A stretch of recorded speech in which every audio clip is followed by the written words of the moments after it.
Ready to do this? Yeah, you ready? I think so. I mean, it's raining outside. We don't have much better to do, so might as well just get this finished up. You think I can get this finished up? You think anybody will believe those words? I don't know, Sam.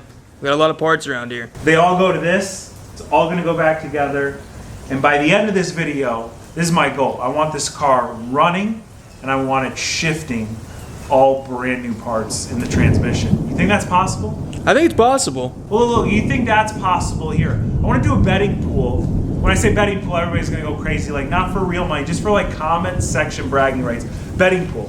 Who do you think will finish their project first? So the first project is obviously this right here. Ferrari 360, my Ferrari 360, versus Rich's LS swap Tesla, which I think will never, ever, ever be done in the history of ever. That car will never drive under its own power. The third would be Tavarish's McLaren. You think he's actually ever, I don't know how much money he has into it, frankly, but that looks like it costs about 3 times the amount as like a regular McLaren. And the last person is V-Tunes, what am I gonna say? V-Tunes? V-Tunes McLaren. Right? No. See, that's the thing about V-Tune. If V-Tune gets out from the local chicken place and actually goes to work on his cars, like he'll knock something out in like 48 hours. I've seen him do it. But it's the Mustang, V-Tune's Mustang. I think betting on V-Tune's Mustang is like being at a blackjack table, having 2 10s face up and then saying, hit me. Like, you just don't bet on that. I think like, but Rich's Tesla is also like that's like having 21 and then saying hit me. Like, so look, out of those 4, I want to know, what do you think? I mean, Sage, come on, who's gonna finish first out of those 4? Yeah, it's not gonna be Rich. And it's not gonna be Tavarish. No. So I think it's between you and V-Tune. I wish you all finish your projects. If you think about it, I've had longer than any of them to finish this project, and it's still like this. But we're gonna change that right now. This car, I swear, is cursed.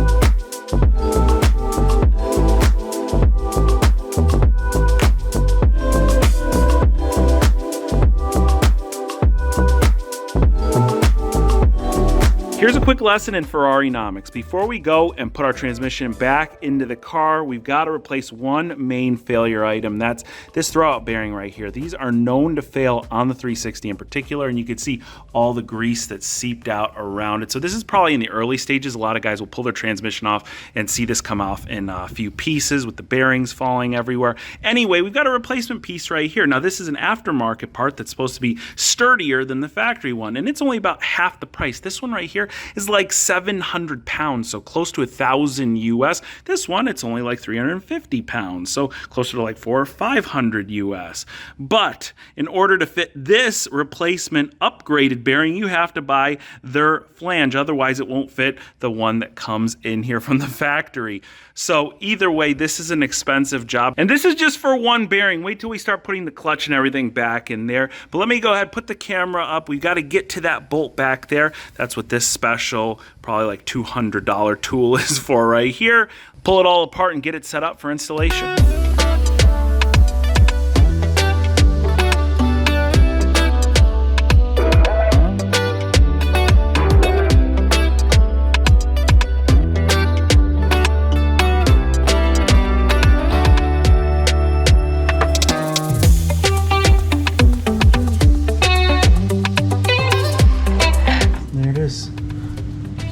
The original one. Now, how does that differ from this one?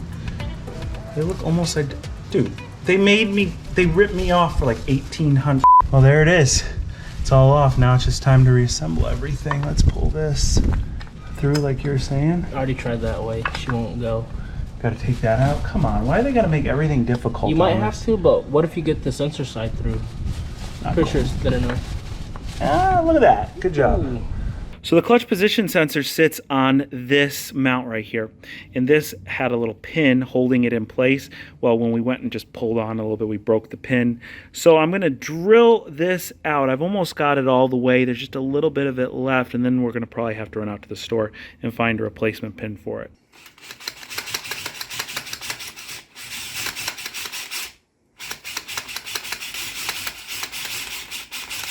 Well, that's it. It pretty much just collapsed it. All right, now moving on to the rear main side of things. I've got a replacement pilot bearing, and Andrew is setting up the pilot bearing puller. I went and rented this at the auto parts store because I don't have one. But basically, it just kind of grabs it from the inside and turns it out. Now, I guess you could use, bread and grease, but you better not have to do that because that'll take forever. Who would have guessed a free rental tool from the auto parts store wouldn't work on our Ferrari? And believe it or not, this isn't the only time this happens in this video, and it's happened multiple times throughout the project.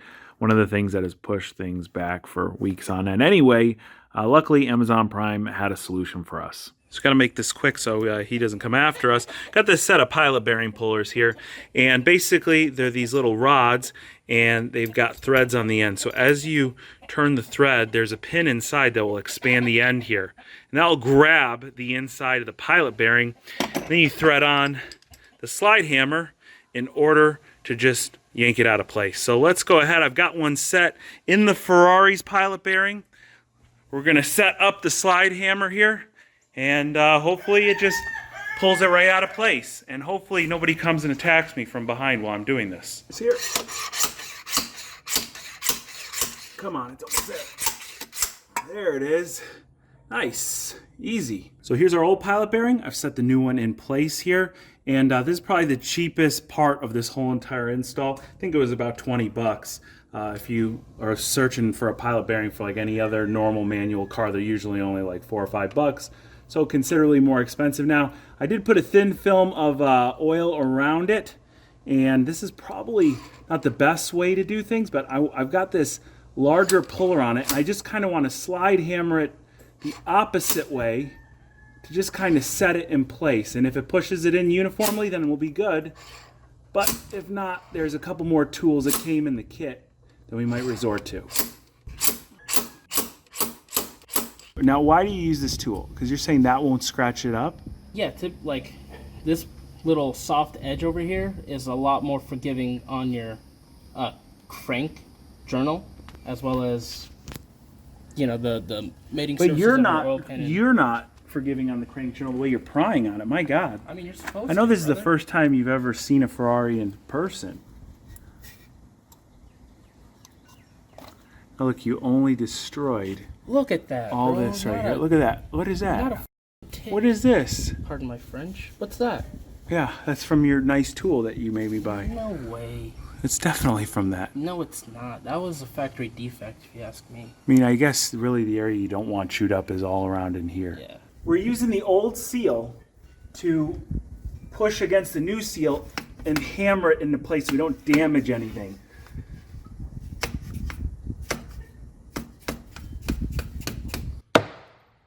Oh no! We've been waiting months to put a new clutch in this car. We've got our seals replaced. Every single seal I could touch. Seals past what the Ferrari dealership does. We have done, and I swear there are little seals behind the flange and the transmission. There are seals everywhere. We've replaced them all. We've got our new upgraded throwout bearing, our pilot bearing. Most importantly, our rear main seal has been replaced because it was leaking, and now we are ready to put back in the clutch a refreshed Pega clutch. So you can see this looks quite a bit different than the clutch that we pulled out of the car, and that's because this lining is actually Kevlar, which should last a lot longer than the factory organic material. But GTE Engineering, who does this service, they will do an organic material if you prefer, and if you got a race car, they'll even go all the way up to like a ceramic hybrid material. It's really cool because for about a third of the price of a Ferrari OEM clutch, you can get your original clutch relined, and they resurface the flywheel, which I got over here, and the pressure plate, all included in the cost. And like I said, it's like a third of the cost of getting a clutch from Ferrari. So it's an awesome deal. And if you have a 360 or really any Ferrari from this era, and you're doing a clutch job, definitely make sure you check out GTE Engineering. I'm going to drop a link to them in the description box below, because this is kind of one of the better kept secrets in the Ferrari community versus just going to the dealership and dropping like $3,500 on a clutch kit. All right, we're lucky we just did the E39 clutch, because the guys over at Eurocharge taught me a bunch of little tricks on how to put one of these back together. So we're going to start with our resurfaced flywheel right here, which kind of hangs off the pilot bearing. And I've just got one bolt with a little bit of Loctite on the end too, to make sure that these are really nice for a long time. So we've got one holding it in there. There is our flywheel, all torqued to spec. And the only proof I have of the torquing to spec is how I'm out of breath. So if you see this brace is in the way, we're doing all this work from behind the brace. So I'm reaching forward. I had the torque wrench here, and I think we set it to 80 or 90 foot-pounds. I mean, it was pretty heavy. And Sage was standing on the side here with a pry bar and this block of wood here against the frame to make sure it didn't do any damage. So we're good on this. We're ready to set the clutch, and you can just see they resurfaced the flywheel beautifully, so that's going to be good. I don't want to touch it anymore and get any oils on it. But before we do that, what do I have here? I have a clutch alignment tool. This was probably the cheapest tool I've ever heard of on a Ferrari. Only like 20 or 30 bucks for this guy. This will allow us to put everything in place, make sure it's all aligned before we go and put our transmission back in. Just like that. And then we are going to set the flywheel on top of it, I think. And we'll put in a couple screws, but we got to just make sure all of these line up here with with the pressure plate. Like that.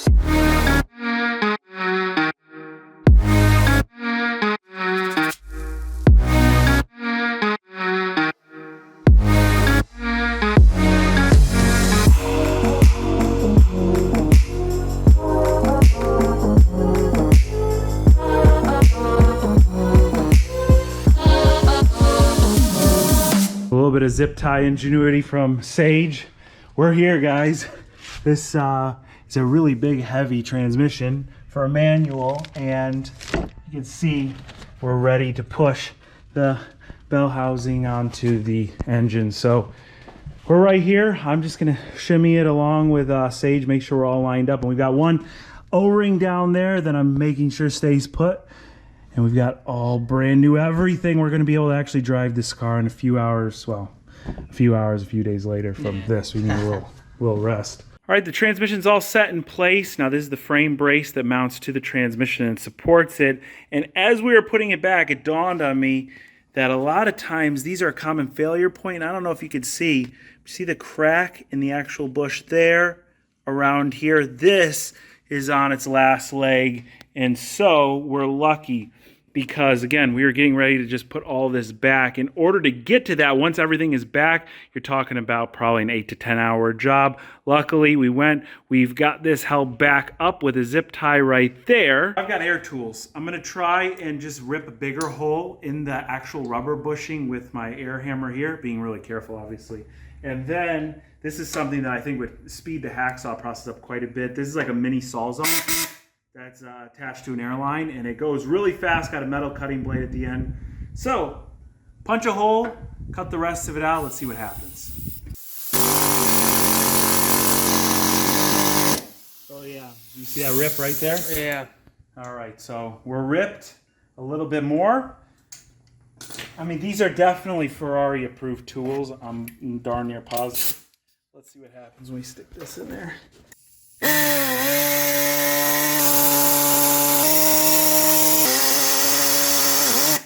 I think I cut through most of the metal actually in like record time. You see guys doing this for like an hour sometimes, just cutting at it, but it did cut right through the bushing obviously, and almost through the metal actually on this side. Now will it just pop out or what? All right, here we go.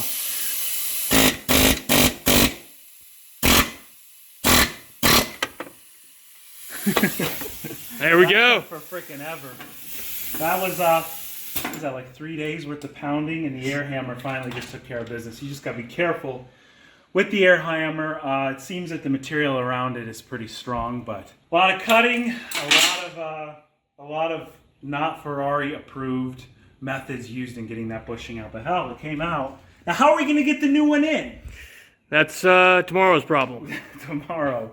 We got to get the bushing back in the Ferrari, the second half of the battle here. Now, they make a tool for all this. It's just really costly. It's like $300. We got it out all right. Now, pushing it back in is the second half. I've got the bushing sitting in the freezer because, in theory, it should shrink the metal a little bit. But I tried pushing it in with a little grease, and it's not having it. So we've developed a tool inspired by someone on the forum, so all credit goes to them. But basically all it is a brake pad that Sage went and cut the inside middle. We've still got the original outside parts of the brake pad here, and then we've got the old bushing just for demonstration purposes. Basically, when we're pushing the bushing back in, we don't want to push on the rubber part because we'll break the new one. We want this, you see how the brake pad sits on the edge, the metal part of the bushing itself. Then we've got nuts on either side which will grease up. And so basically we're going to slip in the new bushing along with the brake pad on either side of the actual transmission, line it up so that the pad itself is just resting on the metal part of the bushing, tighten the nuts, and it should press right in. Let's see if this bargain alternative to a $300 tool actually works. I just pulled the fresh frozen bushing, as Gordon Ramsay would say it, out of the freezer, and we're going to slide it on to our tool here, which is pretty lengthy, but sometimes they say the more the better. I don't know that it really matters in this case. So basically, we just kind of want to sit it there, ready to be pressed in. Man, this is going to take a little while. Maybe if we cut it down and I had just a frickin' impact, it would just sip this thing in. Guys, I know there's got to be a better way. I'd love to hear what better way you could come up with in the comment section that doesn't require buying some specialty tool. But it seems that it is going in slowly. Does it look like it's going in? No. It doesn't, huh? No. But it might be. No, look, is it bending that in? Look, it's just destroying the brake caliper. Oh, yep. All right, so Sage, I'm going to teach you how to hold a hammer. All right, the guys This at is Euro greased up. That's not fair. the guys at Eurocharge taught me how to hold it from down there. No, it's going to slip right out. All right, well, just if you got to adjust after each hammer hit, you're just going to get much more leverage. Everything in Sam's garage is greased up. Hey, well, that's from all the grease we've been putting on this rod so it doesn't break, and we're back at the store again. Look at all that leverage you're getting. Look at that. Is it going? It's got to be.